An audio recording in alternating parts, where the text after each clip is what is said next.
is October. We're here in Croton-on-Hudson, and we live here. We love the beautiful fall foliage, but there's a lot of leaves falling on the ground. And so at Planet Wild, I wanted to talk to you about how we work with leaf management. So we see leaves as a resource, not as a waste to be carted off site.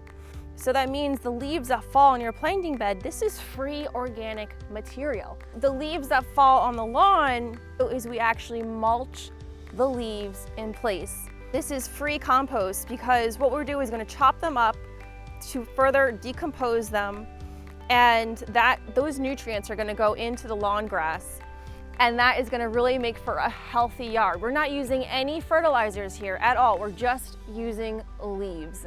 In my lawn, I like to leave the grass a little bit long for the end of the season.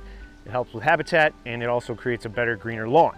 If you want a cleaner look, you can drop the height of a mower, which will give you cleaner, more broken down leaves and a better look, cleaner, manicured look. An option is to use a sweeper and hook it to the back of your mower. And that's a really easy way to just collect the leaves off of the lawn grass and take them to an off-site brush or compost pile. Again, a free resource falling from the trees on your yard.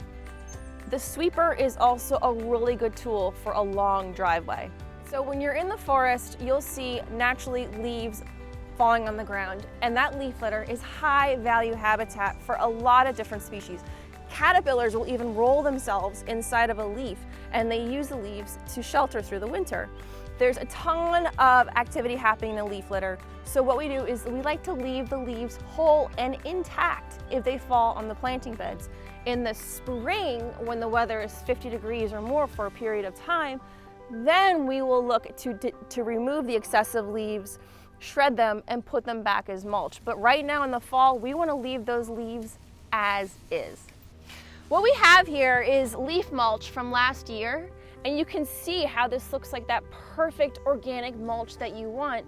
Right on top of that are the whole leaves from this year. And so you can see how you have this beautiful, natural, organic mulch. The spring ephemerals, the earliest flowers in the spring, are okay with the leaves. They actually prefer it. If the leaves do get more than 3 to 4 inches thick, what we'll do in the springtime is to remove the leaves, mulch them, and then put them back as a mulch around the perennials. You'll also see behind me a brush pile. This is where you can take your debris and pile it up. It's a nice tidy way to have your debris, but it's also a form of habitat. There's a lot of species that will hide in the nooks and crannies of your brush pile through the winter time. In your perennial beds, you're gonna have a lot of stems, and we leave those standing. There's a lot of bees that will use the hollow stems for habitat through the winter time, so we do not want to cut those to the ground and destroy that habitat. Secondly, there's seeds that we leave standing. We do not deadhead the flowers. We leave the seeds there. Goldfinches and a lot of other songbirds need those seeds through the winter time. We use blowers rarely for a fall cleanup. In fact, the only time we use our electric blowers is to blow the leaves off of hard surfaces like patios and driveways, just so they're not slip hazard. We don't use the blower to blow the leaves out of the planting beds or off the lawn. Again, we're leaving the leaves in the planting beds, and we're mulching in place on the lawn.